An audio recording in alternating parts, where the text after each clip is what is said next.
Good morning class. Today we will learn about new topic, that is nephritis. Yesterday I have taught you about the UTI, that is urinary tract infection. So start from the introduction. The word nephritis, it is a kind of disease that causes inflammation in the kidney, and it generally affects interstitial tissue which surrounds the tubules and glomeruli present in the kidney. So overall it generally affect the interstitial tissue and interstitial space, ये दोनों चीज़ें मैं आपको कल बता चुकी हूँ. तो यहाँ पे नेफ्राइटिस के केस में अगर हम देखते हैं तो it is a inflammation of the kidney. ये किडनी में जो इन्फ्लामेशन होता है it is called nephritis. And in the case of nephritis the tissue which affects mainly by the infection, that is interstitial tissue. और जो tissue सबसे ज़्यादा affect होते हैं नेफ्राइटिस के केस में, दैट इज़ इंटरस्टिशियल टिश्यू, जो कि जो रीनल ट्यूब्यूल्स होते हैं और ग्लोमेरुलाइस होते हैं वहाँ पे ये उसके चारों ओर प्रेजेंट होते हैं. And it is use to describe the inflammation of the glomeruli, tubules and interstitial tissue in the kidney. तो इसमें glomeruli, tubules and interstitial tissue, ये तीन जो होते हैं यहाँ पे आपको इन्फ्लामेशन देखने को मिलेगा. And the condition affect the functioning of kidney and ability to filter the blood and excrete water waste product via urine, जिसकी वजह से जो किडनी का जो फंक्शन है वाटर एब्जॉर्प्शन का, यूरिन एक्सक्रीशन का, तो ये जो दो मेन फंक्शन है वो डिस्टर्ब हो जाता है. Next one is definition. It is a condition in which nephron, the functional unit of kidney, become inflamed. Nephritis में क्या होता है, जो नेफ्रॉन क्या है, ये इस स्मॉल यूनिट्स हैं. तो यहाँ पे जो नेफ्रॉन्स हैं उनमें इन्फ्लामेशन हो जाता है, इन्फ्लैम्ड हो जाते हैं. And this inflammation is also known as glomerulonephritis, और इसको हम ग्लोमेरुलोनेफ्राइटिस भी कहते हैं, which is main important types of nephritis. और ये जो ग्लोमेरुलोनेफ्राइटिस है ये नेफ्राइटिस का एक बहुत ही कॉमन टाइप्स है. आगे हम लोग नेफ्राइटिस के टाइप्स भी पढ़ेंगे. It is an inflammation of the kidney which cause impaired kidney function. So overall nephritis, it is an inflammation of kidney or inflammation of nephron. Next we will talk about the types of nephritis. So there are 7 types of nephritis. So first one is acute glomerulonephritis. Then second one is chronic glomerulonephritis. Third one is lupus nephritis. Fourth one is Alport syndrome or hereditary nephritis. Fifth one is interstitial nephritis or tubulointerstitial nephritis. Sixth one is pyelonephritis, and last one is immunoglobulin A nephropathy. तो इसको one by one देखेंगे हम लोग. So first one is acute glomerulonephritis. This form of nephritis can develop suddenly after a severe infection like strep throat, hepatitis, HIV, lupus, vasculitis, granulomatous with cholangitis, and it can lead to acute inflammation of the kidney. तो acute glomerulonephritis ये जो है ये suddenly develop होता है. हमने पढ़ा है कि कोई भी एक्यूट, अगर किसी भी डिसीज़ के बारे में अगर हम ये कह रहे हैं कि ये एक्यूट है, एक्यूट का मतलब होता है कि सडन होता है और शॉर्ट ड्यूरेशन के लिए होता है. क्रॉनिक क्या होता है, धीरे धीरे प्रोग्रेस होता है और वो लॉन्ग ड्यूरेशन के लिए होता है. तो एक्यूट ग्लोमेरुलोनेफ्राइटिस में क्या होता है, सबसे पहले बॉडी में किसी भी तरह का इन्फेक्शन हो सकता है, लाइक स्ट्रेप थ्रोट इन्फेक्शन हो सकता है, रेस्पिरेटरी इन्फेक्शन हो सकता है, लिवर से रिलेटेड इन्फेक्शन हो सकता है, इन्फ्लामेशन लाइक हिपेटाइटिस, HIV हो सकता है. पेशेंट का इम्यून सिस्टम ऑलरेडी लो है और पेशेंट की बॉडी में बहुत सारे इन्फेक्शन हैं. ल्यूपस मैंने आपको पहले बताया है, ल्यूपस एक ऑटो इम्यून डिसीज़ है जिसमें कि बॉडी के जो सेल्स होते हैं वो खुद बॉडी के जो सेल्स होते हैं वो खुद ही सेल्फ अटैक किए जाते हैं. सेल्फ अटैक मतलब बॉडी अपने सेल्स के अगेंस्ट एंटीबॉडी बनाने लगती है, जिससे बॉडी के सेल जो हैं वो डैमेज होने लगते हैं. Next one is vasculitis. Vasculitis it is a inflammation of wall of the blood vessels की जो वॉल होती है उनमें इन्फ्लामेशन हो जाता है, that is called vasculitis. And granulomatosis with polyangiitis. Granulomatosis ये भी सेम चीज़ है, इन्फ्लामेशन ऑफ ब्लड वेसल्स। इसमें क्या होता है, ग्रेन्युलोमेटोसिस विथ पोलिंजाइटिस में मेनली ये जो इन्फ्लामेशन होता है ब्लड वेसल्स में, ये कॉज करते हैं ear, nose, throat, lungs and kidney. यहाँ पे जितनी भी ब्लड वेसल्स होती हैं उनमें इन्फ्लामेशन कॉज होता है, और धीरे धीरे वो जो ऑर्गन्स अभी मैंने बताया आपको, ear, nose, throat, lungs, kidney, ये सारे डैमेज होने लगते हैं। So these all are the primary thing which occurs in the body, then it cause acute glomerulonephritis. तो सबसे पहले बॉडी में ये सारे इन्फेक्शन हो सकते हैं, उसके बाद नेफ्रॉन में इन्फेक्शन होता है, so it is called acute glomerulonephritis. A person with this condition will require prompt medical attention during a flare up to reduce kidney damage. इसमें पेशेंट को बहुत ही केयरफुली मेडिकल अटेंशन की ज़रूरत है। पेशेंट को जिस तरीके का इन्फेक्शन है उसके अकॉर्डिंग हम पेशेंट को ट्रीट करते हैं। Next one is chronic glomerulonephritis. ये जो टाइप्स हैं थोड़ा आगे पीछे हो गया है, तो हम लोग सीक्वेंस के में ही देखेंगे। तो अभी हमने एक्यूट देखा, then second one is chronic glomerulonephritis. It develop slowly. अभी मैंने बताया जो क्रॉनिक होता है, कोई भी डिसीज़ क्रॉनिक है मतलब वो स्लोली डेवलप होता है, और इसमें धीरे धीरे सिम्टम्स आना शुरू करते हैं जैसे जैसे डिसीज़ प्रोग्रेस होता है। As the acute glomerulonephritis this condition can cause severe kidney damage and kidney failure. अगर किसी पेशेंट को एक्यूट ग्लोमेरुलोनेफ्राइटिस हुआ है और अगर उसको टाइम पे ट्रीट नहीं किया गया तो वो क्या होगा, आगे चल के क्रॉनिक ग्लोमेरुलोनेफ्राइटिस में कन्वर्ट हो जाता है। Next, lupus nephritis. Lupus it is an auto immune disease. मैंने अभी बताया आपको, ल्यूपस का मतलब होता है कि ऐसा डिसीज़ जिसमें कि बॉडी खुद की सेल्स के अगेंस्ट एंटीबॉडी प्रोड्यूस करने लगती है। तो यहाँ पे क्या होता है, समटाइम्स हमारी जो बॉडी है वो हमारी किडनी के जो सेल्स हैं उनके अगेंस्ट एंटीबॉडी प्रिपेयर करने लगती है, जिसकी वजह से किडनी के जो सेल्स हैं वो डैमेज होने लगते हैं, that is called lupus nephritis. ये डिपेंड करता है अलग अलग पर्सन के ऊपर कि कितना सीवियर हो सकता है, पर्सन टू पर्सन डिफरेंट हो सकता है।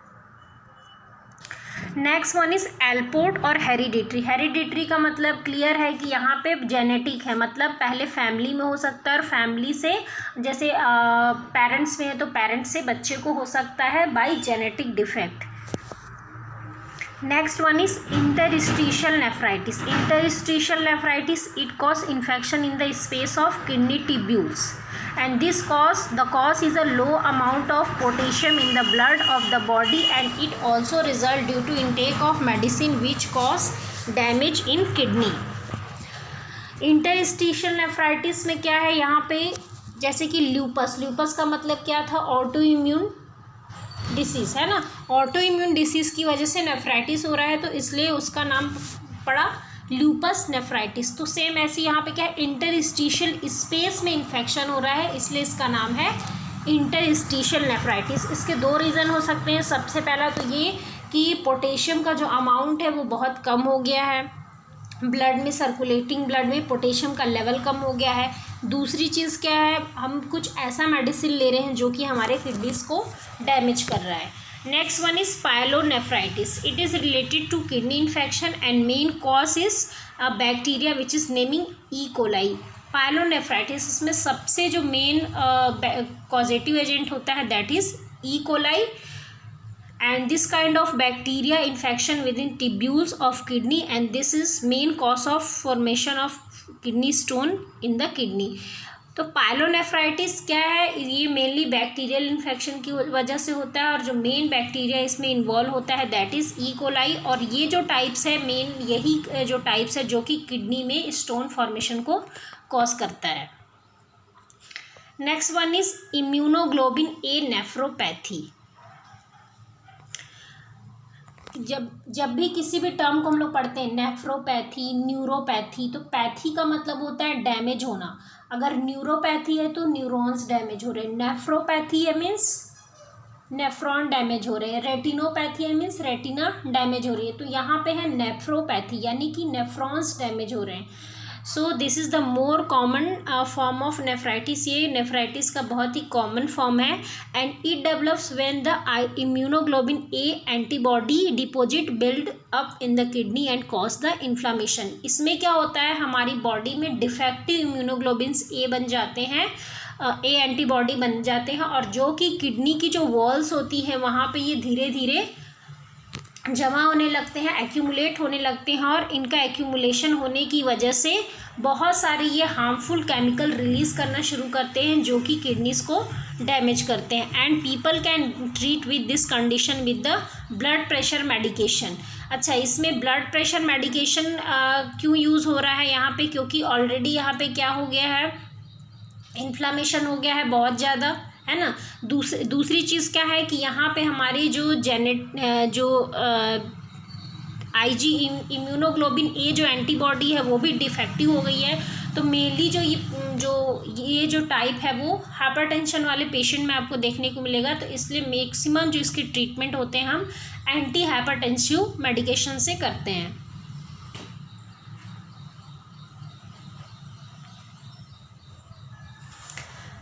Next is cause. The main cause that is bacterial infection and the causative agent that is E. coli. Maximum जो केसेस होते हैं नेफ्राइटिस के उसमें बैक्टीरियल इन्फेक्शन होने की वजह से होता है और इसमें मेन कॉजेटिव एजेंट होता है E. coli.